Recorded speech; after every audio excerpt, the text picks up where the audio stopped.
It is 11:43 p.m. on Sunday, April 13th. This weekend was not long enough. I want more time off. I think my spring break was so busy that I don't think I really felt like I had a relaxing time. I feel like I definitely talked about it then, is that I did really just watch movies all the time, but I also did a lot of work, and it was incredibly frustrating. So I feel like now I'm getting to the point where I really need another vacation, because I just did 2 weeks of studying pretty much nonstop for midterms, which was tough. But it is what it is. I did not get a lot of sleep last night. I don't really care too much about that. It means that I'll be going to bed a little bit earlier tonight.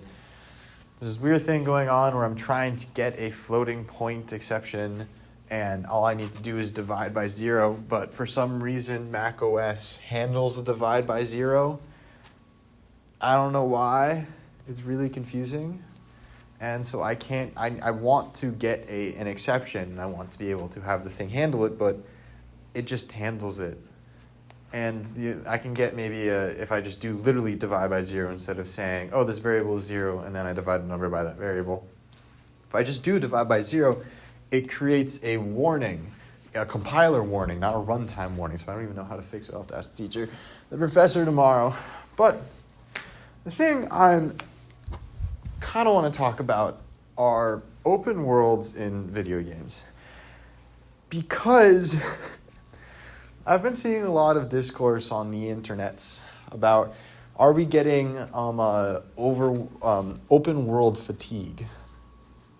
Is it like, are we getting tired of the open world concept? Because the open world concept is fairly new. It's been around for maybe 20 years at this point, but it's really not been as big as long as like just the platform genre, level-based systems, a bunch of other arcadey kind of style things that are still prevalent nowadays. But there are getting times where people are like, oh, we're just going to make an open world and it'll be fun, but then they don't fill it with anything. Like Starfield is a pretty good example.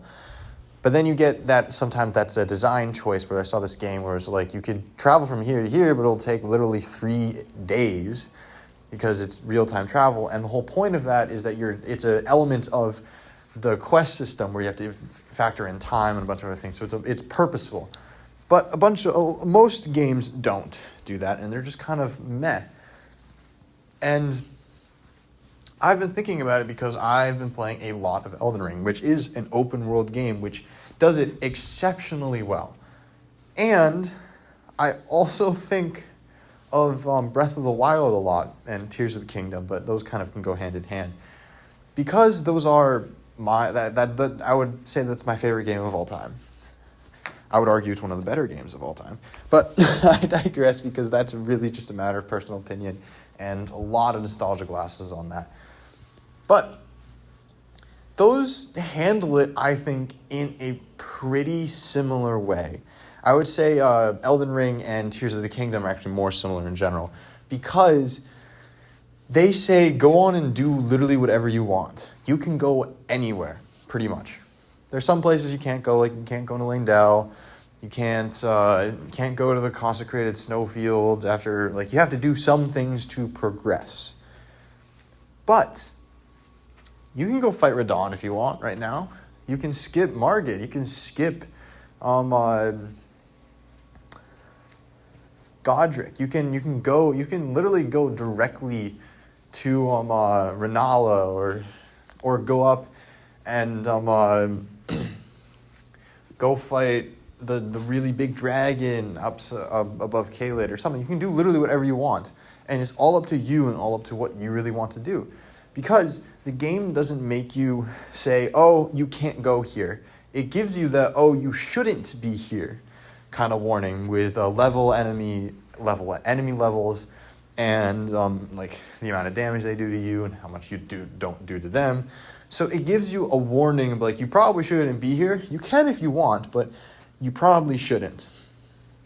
And that's exactly what Breath of the Wild and Tears of the Kingdom do. Breath of the Wild was an exception. I'll talk a little bit more about that later. But Tears of the Kingdom also did that, like, you can go anywhere you want.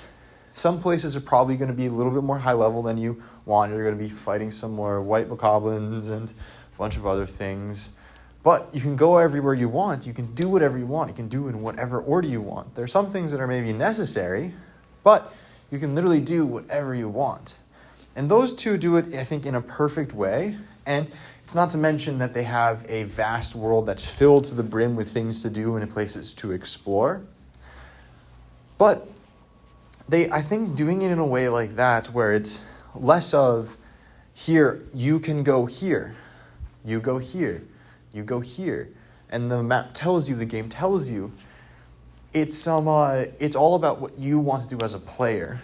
And I think that's much more exciting to play as, because you really feel like you're exploring. I think exploration in an open world game is a significant point. But I remember Doug made a really good point where he compared Legend of Zelda to Red Dead. And Red Dead is a phenomenal game. But it really is a story-to-story based place. You can go and explore and do a bunch of things. But there is a linear suggestion to it. Like, you go to here, you can see to go to here. And it kind of creates an area where, unless you really, really enjoy the game, you are just going from place to place. And the game doesn't really force you to explore. And I think that goes to a little bit of a detriment to a game like that, where the environments are beautiful and things like that. But I've just played a little of it when my friend in boarding school, so I can't really say much about it.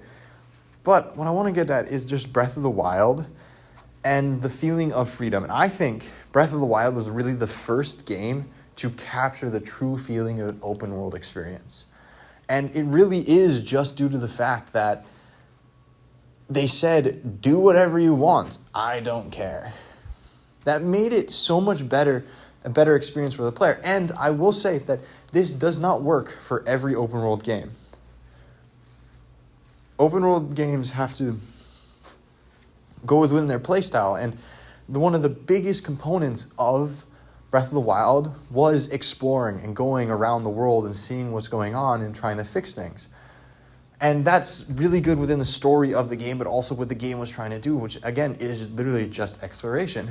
Elden Ring is exploration, but you also fight bosses. So it's like these games have to have these... Like, I believe that this element of doing what you want to do is a huge component on why they succeed. And they have to be worked around in that regard. Like, you could have a Red Dead that says you can go, or like a GTA where you can go and do whatever you want. But it will be more linear in that regard. And sometimes that just works out because the game is just good in general. Where it comes to be a problem is where they make an open world just for the sake of making an open world. And I feel like that's an easy statement to say that it is bad. But they do it because they can, not because they want to. Like, I keep bringing up Starfield, but that's a really good example, is that maybe the base game is a fine game. I'm not going to buy a Bethesda game. I don't really like their games. But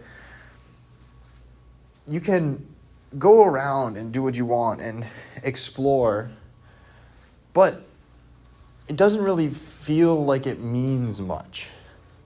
Because the story places in Starfield are pretty linear, and there's nothing outside of that, there's no reason for there to be an open world.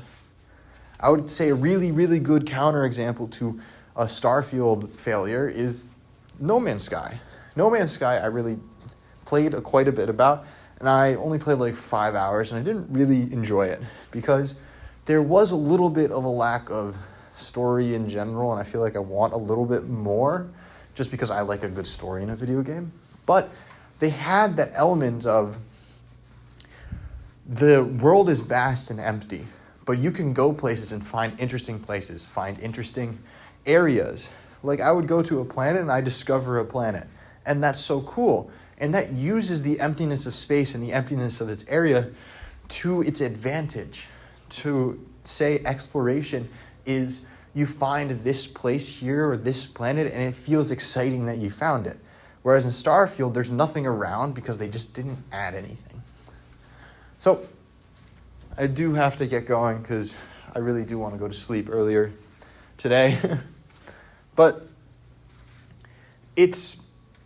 open world games are probably some of the best that you can have.